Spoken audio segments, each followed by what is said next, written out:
You ever think about this? Every student, Harry, Hermione, Tom Riddle, even Bellatrix Lestrange, they all took the same train. Same tracks. Same seats. Same red engine rolling through time like it's part of something bigger. But why a train? Why not brooms, or Portkeys, or flue powder?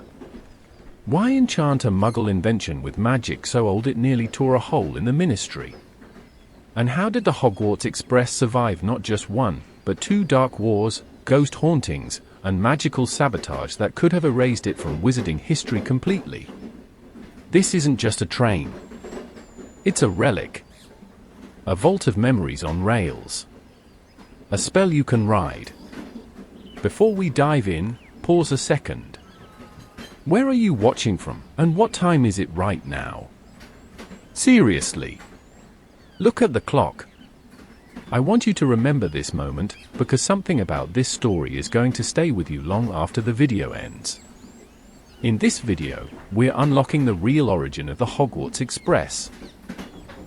The secret Ministry mission that built it, the ghosts that haunt it, the curses that nearly derailed it, and how the train itself might actually remember the students it carries. And before you get too comfy or drift off, hit like now to help more people find this story. Trust me, you're not going to want to forget what you hear today. Now grab your trunk.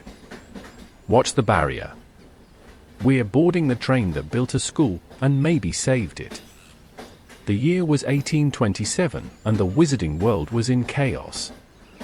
Every September, the Ministry of Magic found itself frantically dispatching obliviators across the British Isles, erasing the memories of Muggle bystanders who had witnessed inexplicable flashes of green fire erupting from chimneys, winged carriages weaving between clouds, or, on one especially disastrous occasion, a herd of centaur messengers galloping across the Yorkshire Dales carrying first-year's trunks.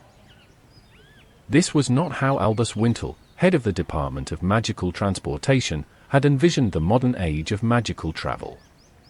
His tea had gone cold again, untouched for the third time that morning, as he stared at the stack of parchment detailing transportation incidents from the latest Hogwarts intake.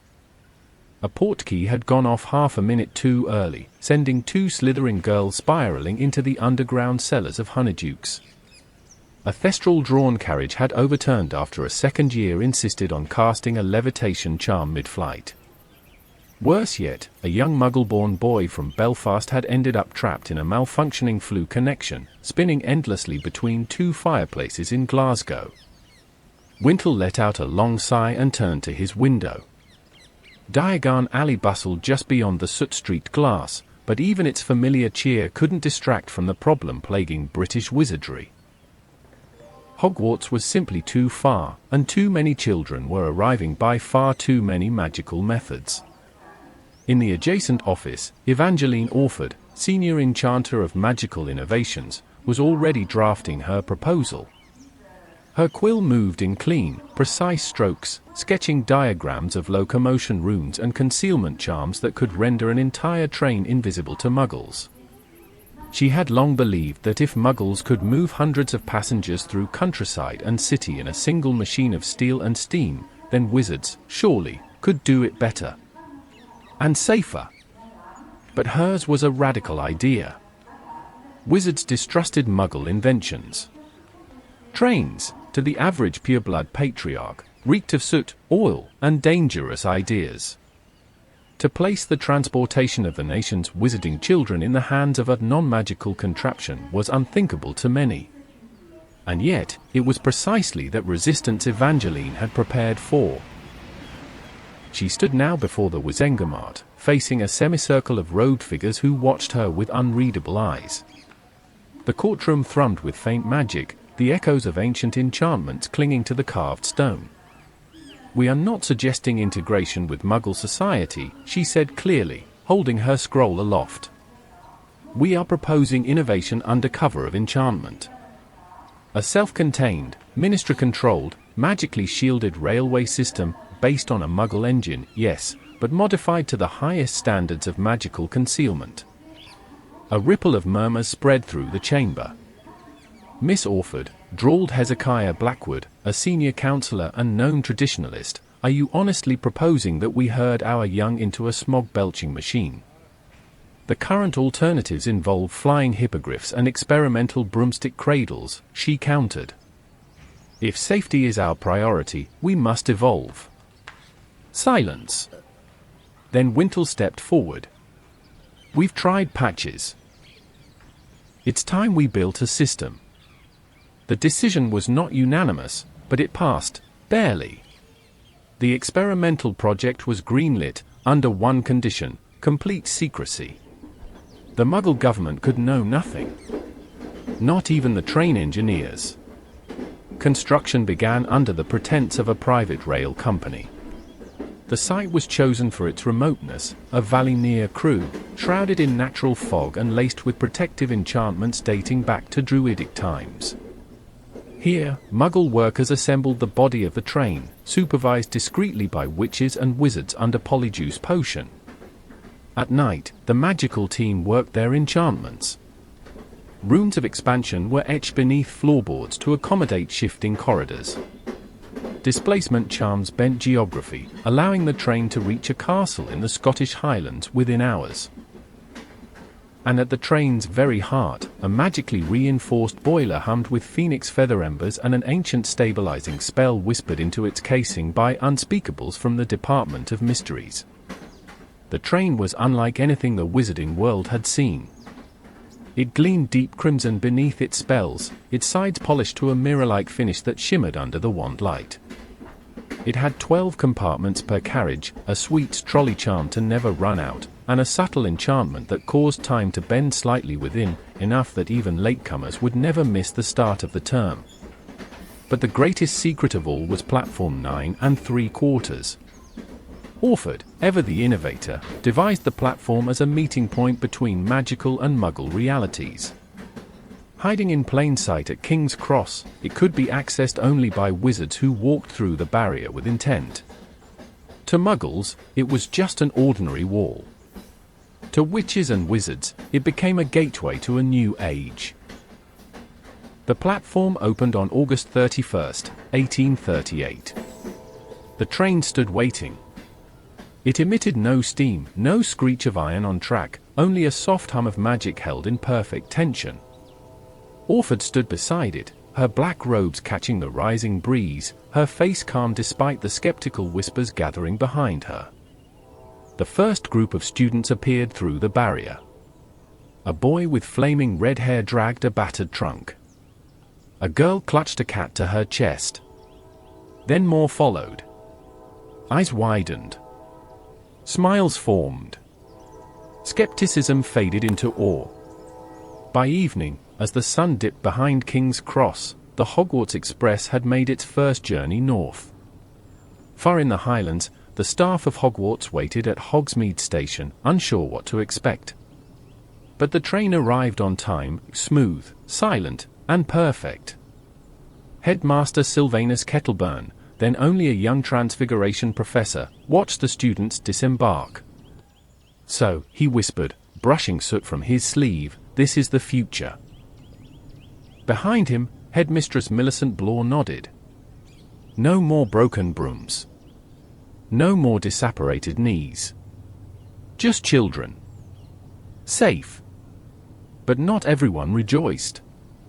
Deep in Wiltshire, at the estate of House Rosier, a letter was crumpled in fury.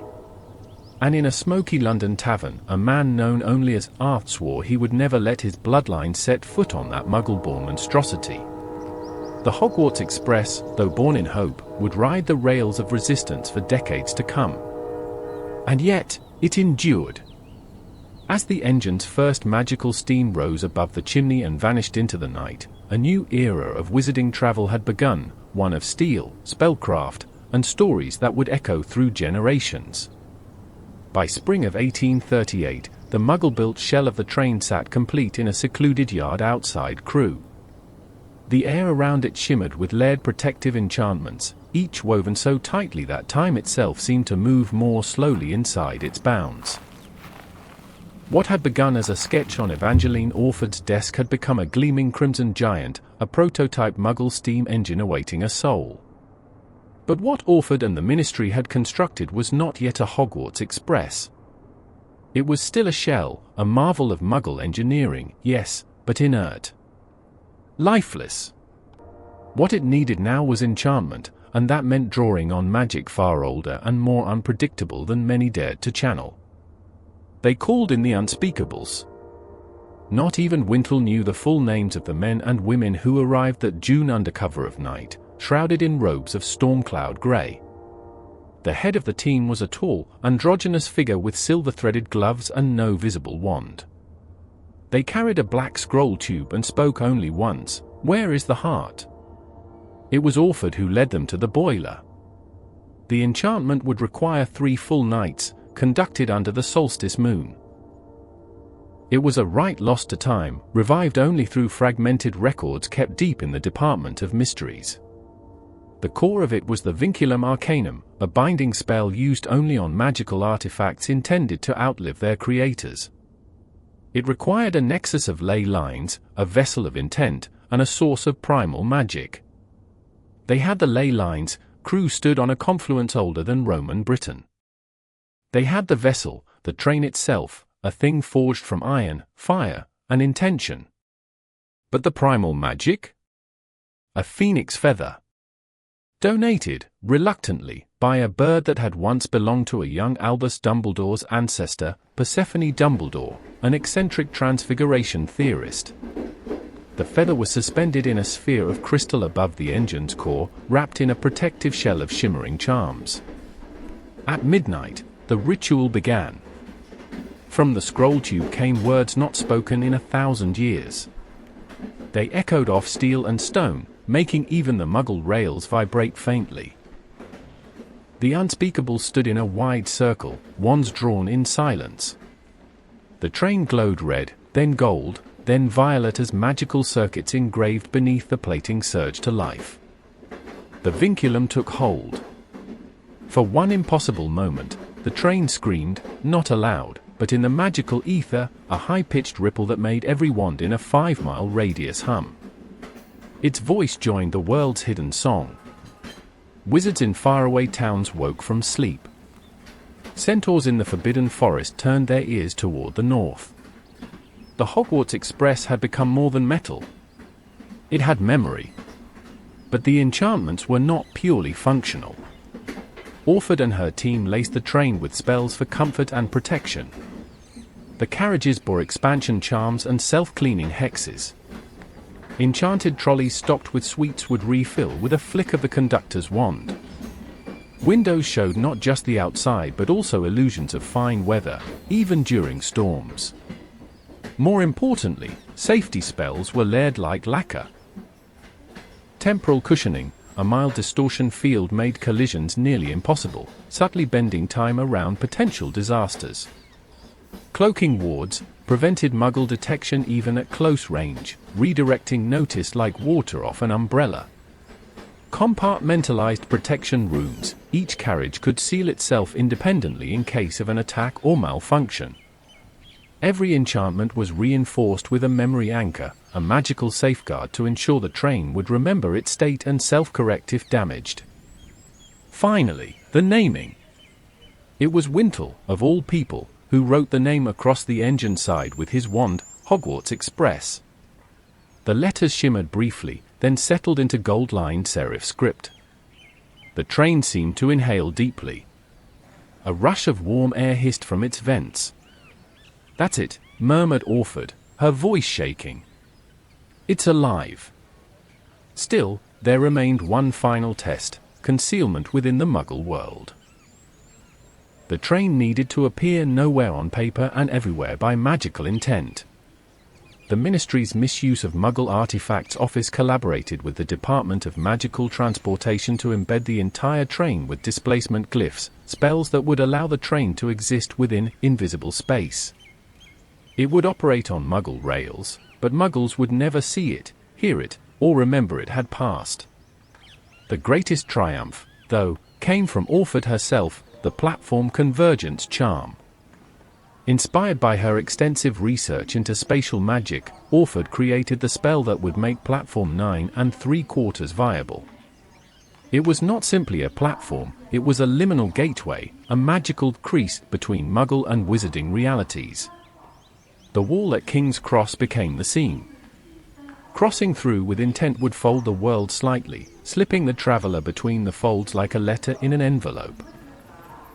To test it, Orford herself sprinted into the wall between platforms 9 and 10 one rainy morning in late July.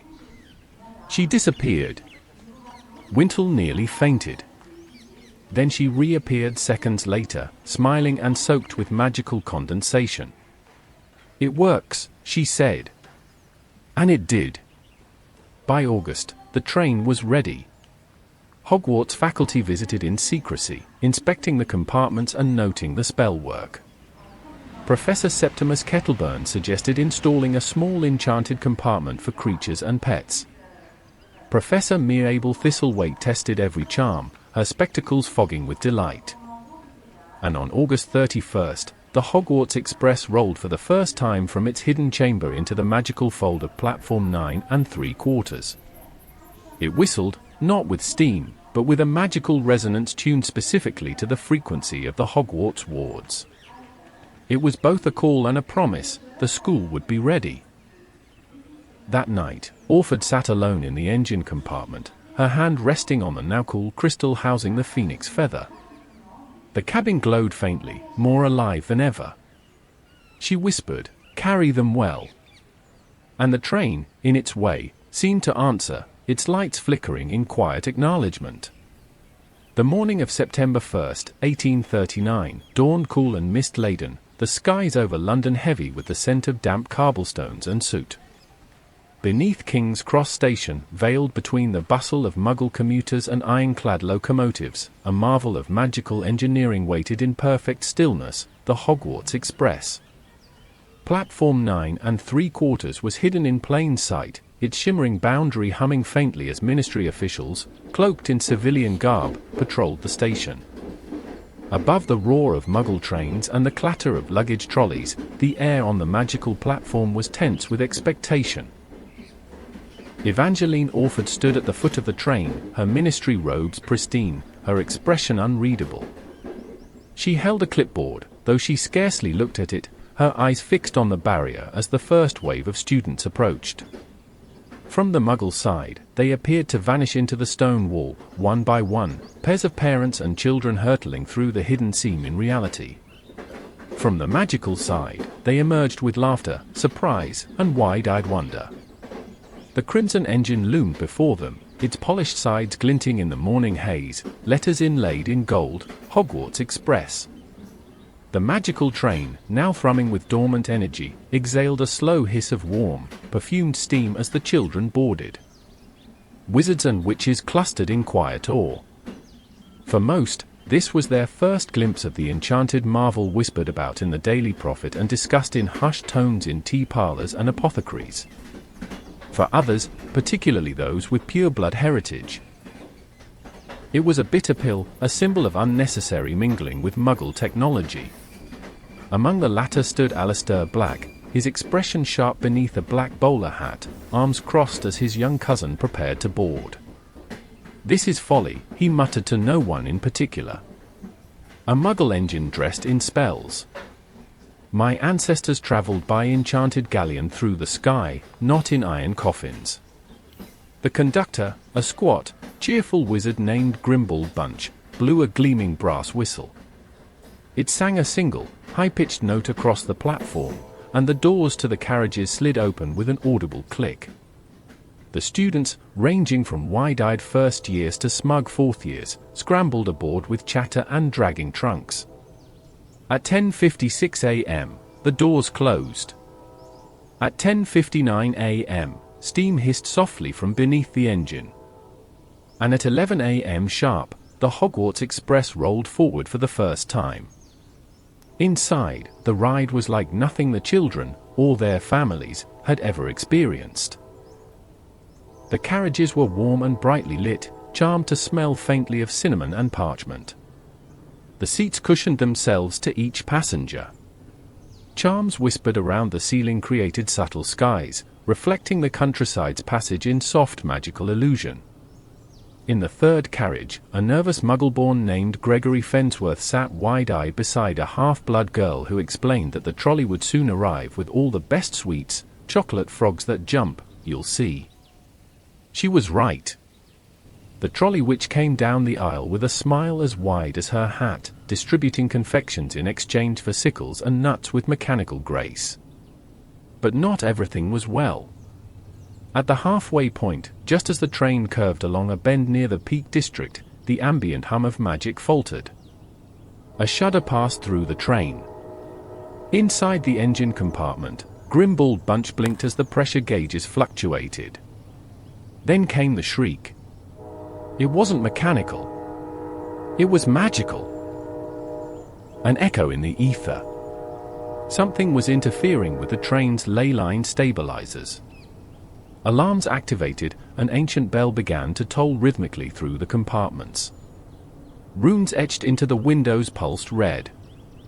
In the distance, a dark shimmer spread across the tracks like spilled ink. A curse lay directly across the rails. Someone had tampered with the route. Back at the ministry, warning glyphs flared to life on Evangeline Orford's wall. She didn't wait for orders. Apparating to the scene, alongside 3 Auras and a retired Professor Marchbanks, she arrived on a bluff overlooking the train just as the disturbance came into full view. Standing on the opposing track, arms outstretched, was Alistair Black, his wand pointed directly at the rails. Ancient curses spiraled from his fingers, obscurus-rooted magic meant to displace magical objects from space. He meant to vanish the train mid-motion. He never got the chance. Professor Hortensia Marchbanks, small and stern, stepped forward from behind a thicket of brambles, lifting her wand without a word. A spiral of flame, phoenix-shaped and searing white, burst from her wand. Alistair shouted, ducked, but the curse was deflected. He was disarmed and stunned before he could cast again.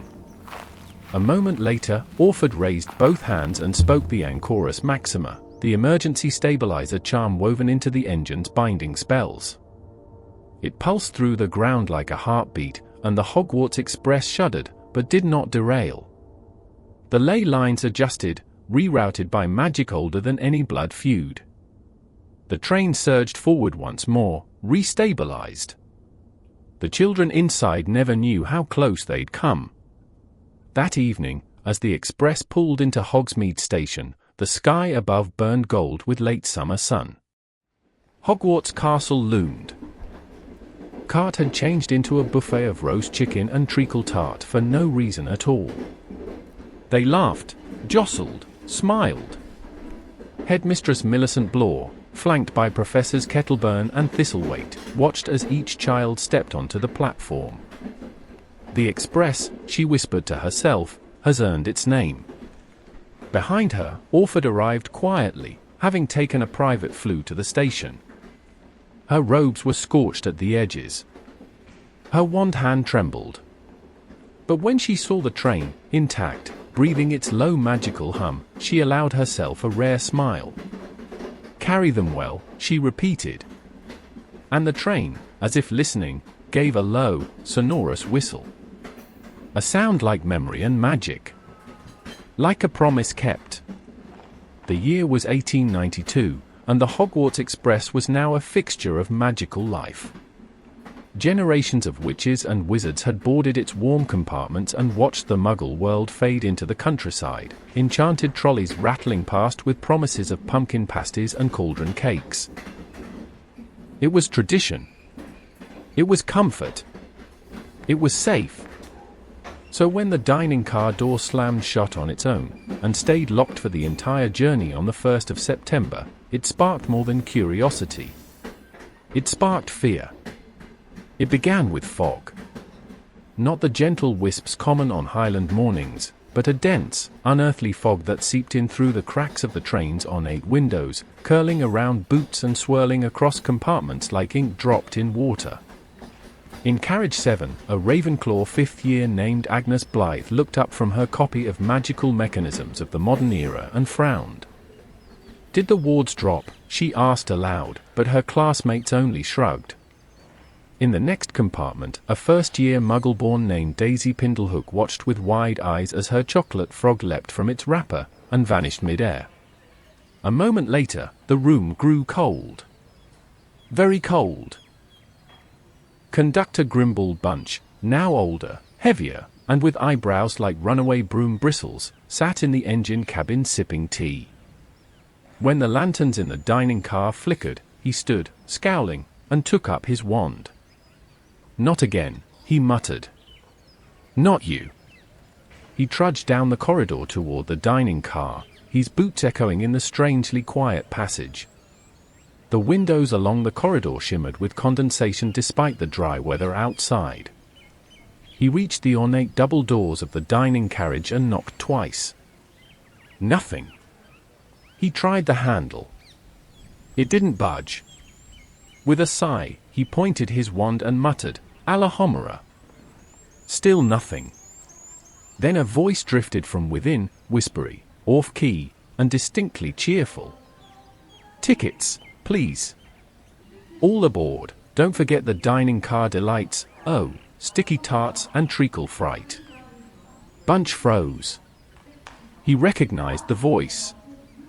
"Thaddeus?" he called. A groan of iron answered him, followed by the slow creak of hinges, ancient, aching, unwilling. The doors opened. Inside, the dining car had changed. The usual warm mahogany tables and red velvet booths were replaced by long banquet tables covered in cobwebbed platters of long-rotted food. Silverware floated in the air, spinning gently. Candles hovered over each table, flames burning blue. And at the far end of the car, standing tall in spectral grey, was a ghostly figure in a tattered conductor's uniform. Thaddeus Thimble. He was pale, thin, and shimmered faintly. His mustache curled like a question mark. His conductor's cap sat slightly askew, and one ghostly hand clutched an old puncher, worn from centuries of phantom use. "Ah," Thaddeus said, smiling. "A guest?" Thaddeus Thimble had been the original assistant conductor of the Hogwarts Express, a cheerful, obsessive man who had insisted on checking every single ticket personally, even when the number of students grew to several hundred. He had died on board the Express in 1857 during a freak magical lightning storm over Loch Shiel, struck while protecting a group of second years from a ruptured containment room. He had died a hero. But unlike most, Thaddeus had not moved on. He had refused to disembark. For years after his death, he'd been absent. Until now. "Thaddeus, this is not the time," Grimble said, stepping into the eerie car, wand at the ready. "You're frightening the students." Thaddeus tilted his translucent head. "But the train, she remembers me. She called me back."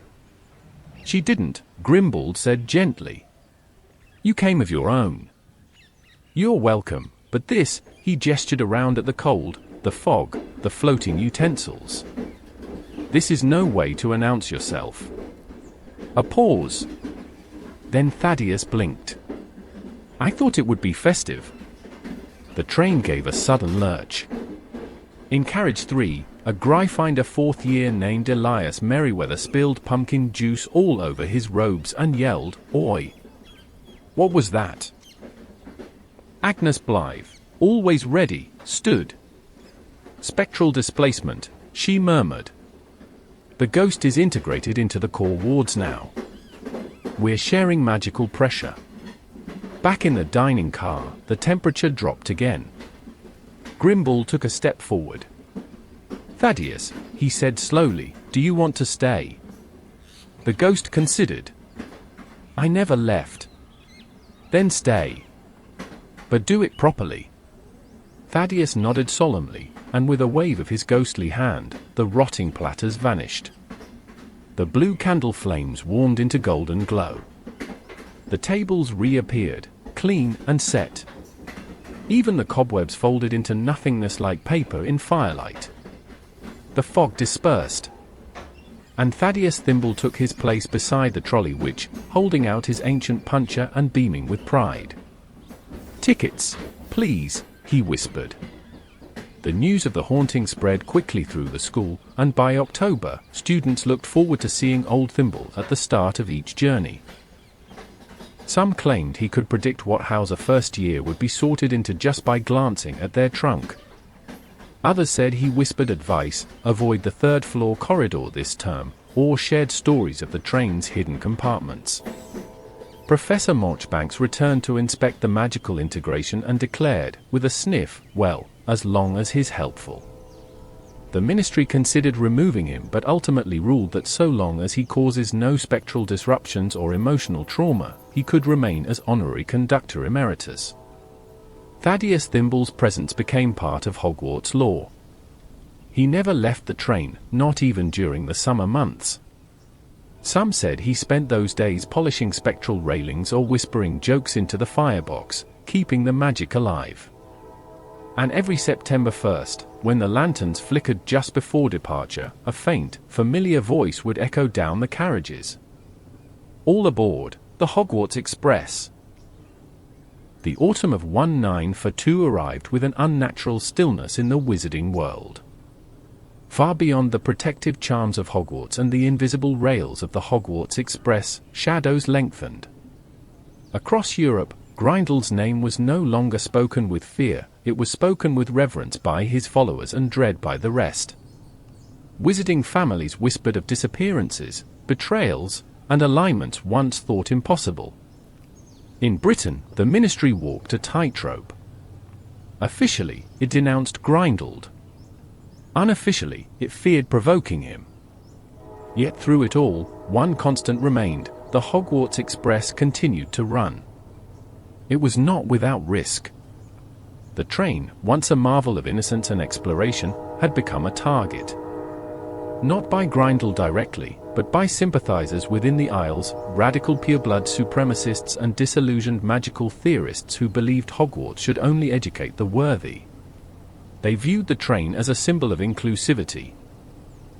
The great crimson equalizer that carried Muggleborns and purebloods alike in the same carriages, with the same sweets, and the same warm steam drifting from its enchanted chimney. So they plotted. They cursed sections of track. They released Confundus-charmed manticores onto the lines near Inverness. They tried, repeatedly, to disrupt the journey. But the Express endured. Thanks to the work of unsung heroes. One such hero was a fourth-year Hufflepuff named Elias Dawlish, half-blood son of a Muggle mechanic and a Ravenclaw curse-breaker.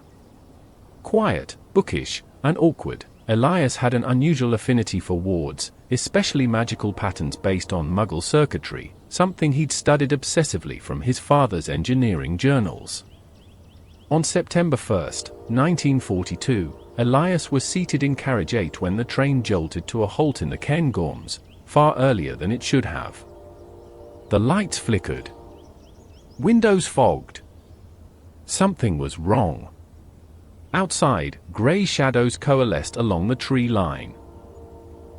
Not creatures, but humans, hooded, wand-bearing, and cloaked in the black sigils of Grindel's ideology. The train's protective wards held, but barely. The attackers weren't trying to board. They were casting anchoring hexes, binding the train to the earth, draining it of its speed and protection like sap from a tree. Inside, panic spread.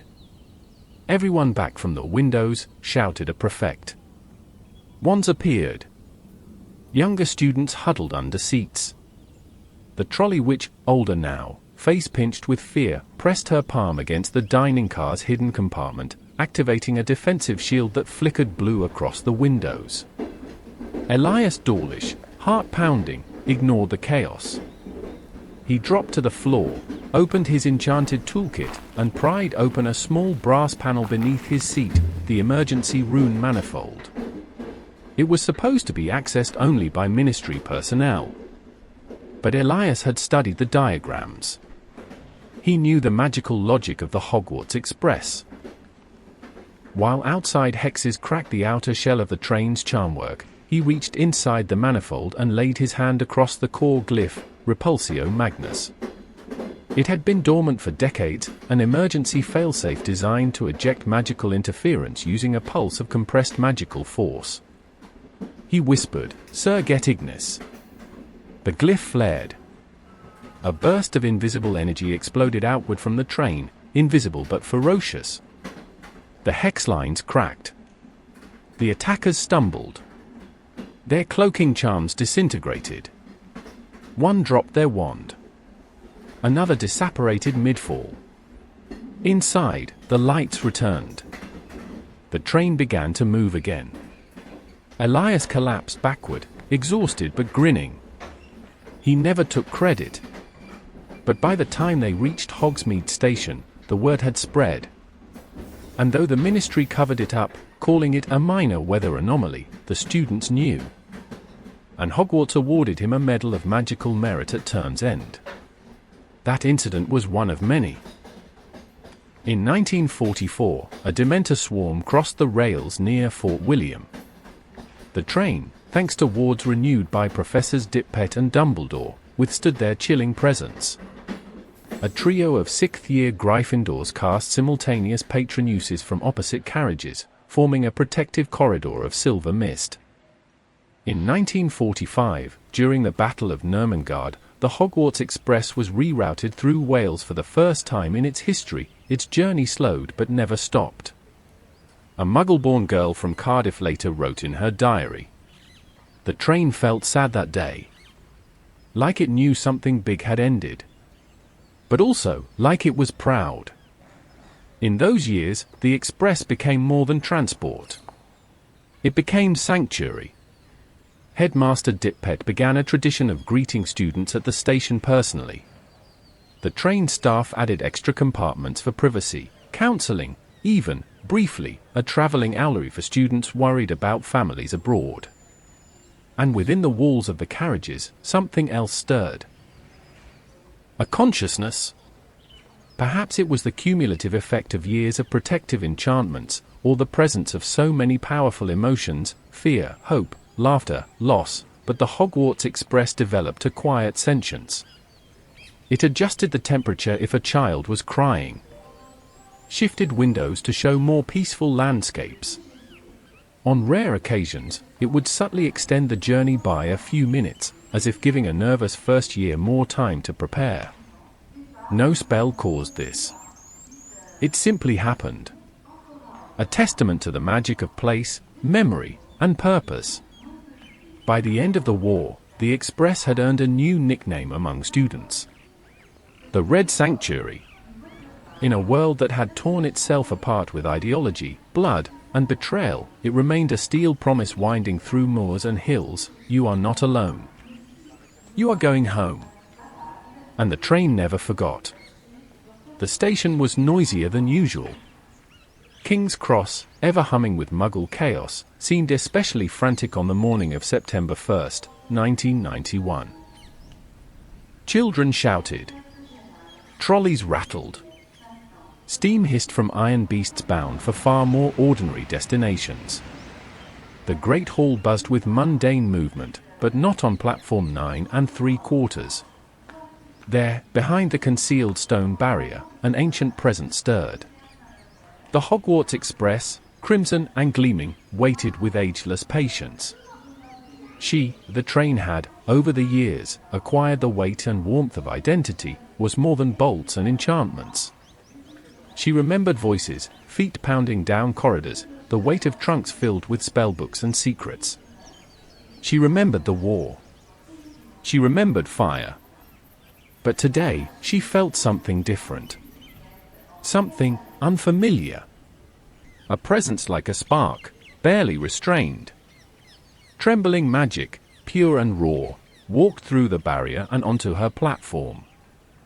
A boy, thin, pale, clad in oversized Muggle clothes, dragging a trunk far too large for his frame.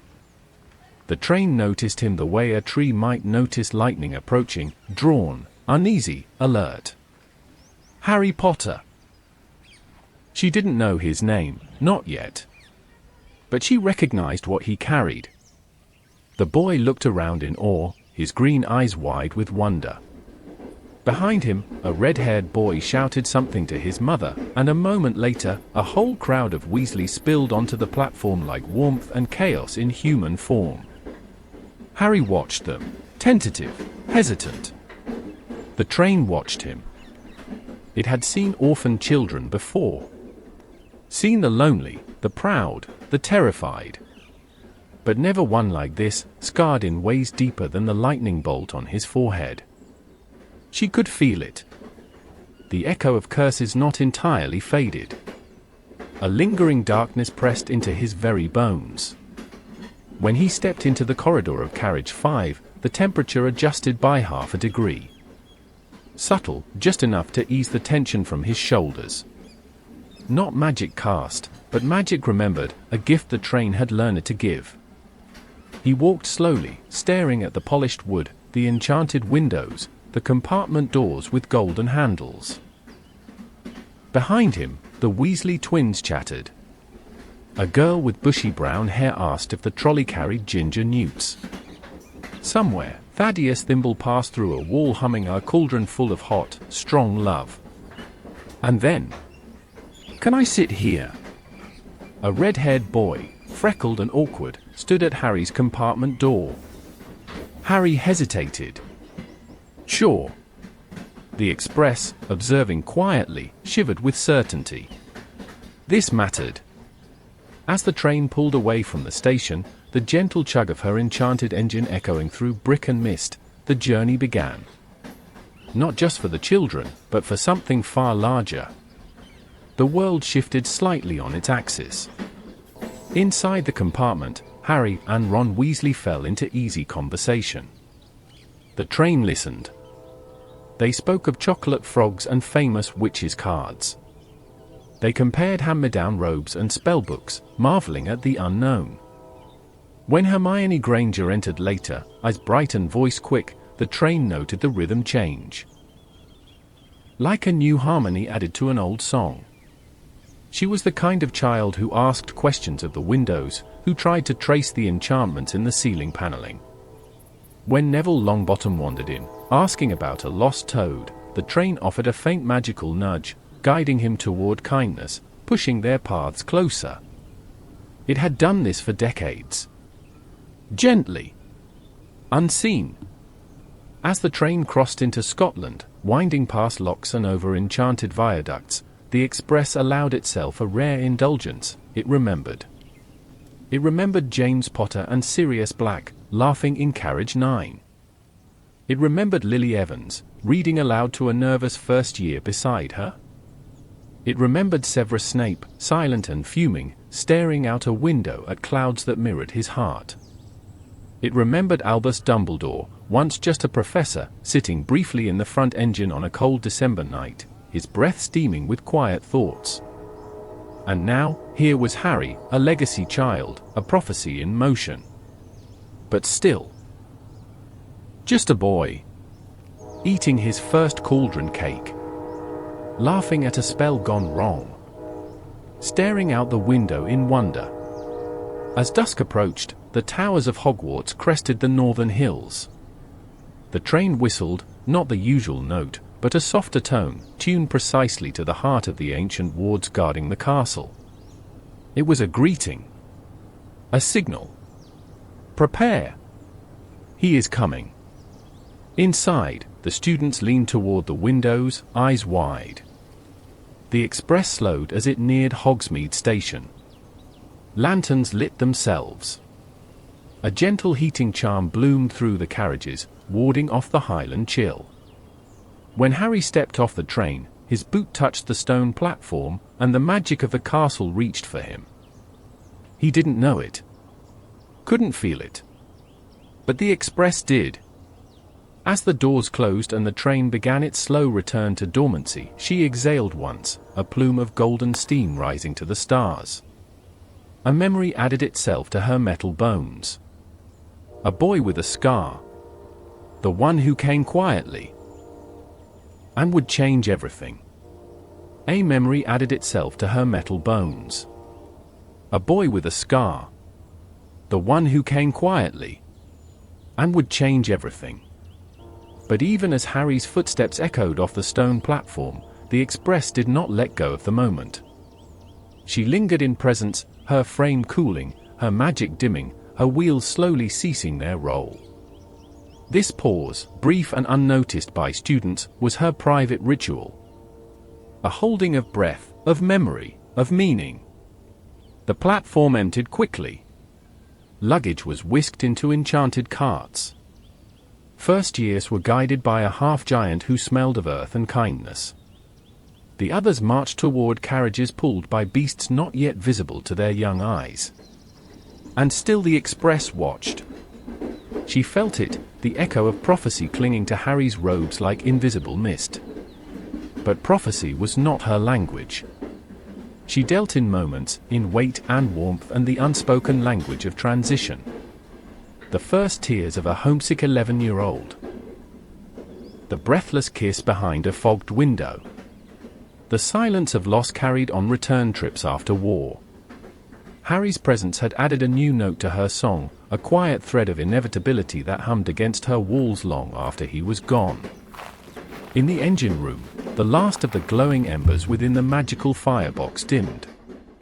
A faint echo of phoenix feather warmth faded to amber.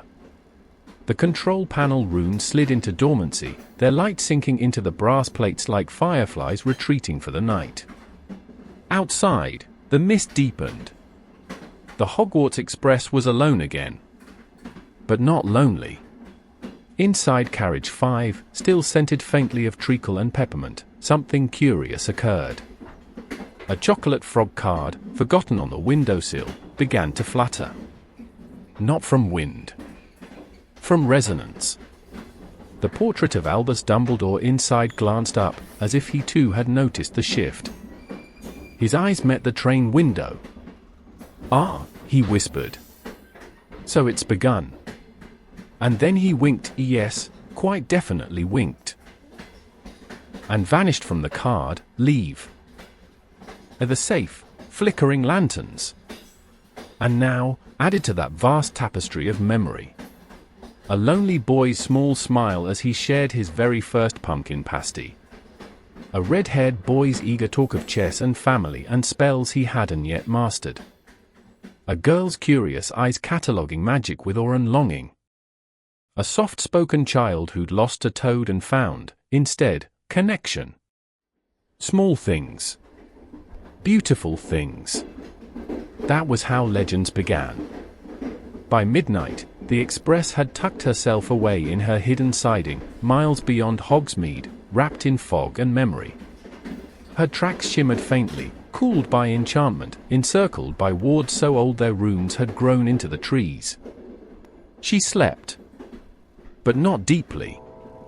In her slumber, she dreamed. Of red steam and golden light. Of children laughing. Of a boy with a scar. And of the moment, inevitable and immense, when she would carry him again. Years from now. Wounded. Changed. But returning. She would carry him to battle. She would carry him to hope. She would carry them all. Because that was her promise. Her purpose.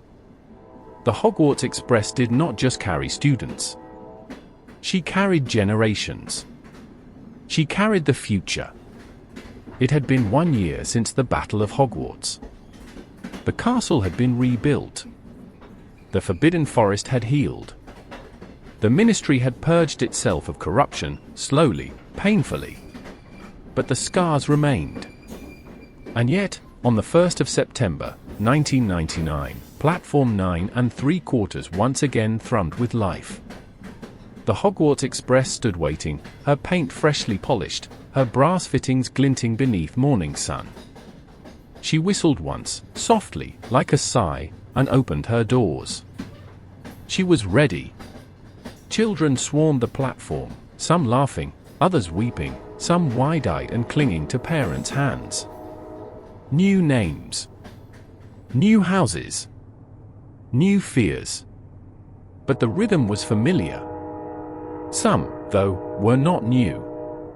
Among the crowd walked Professor Minerva McGonagall, clad in emerald green, her expression stern but softened by a rare smile.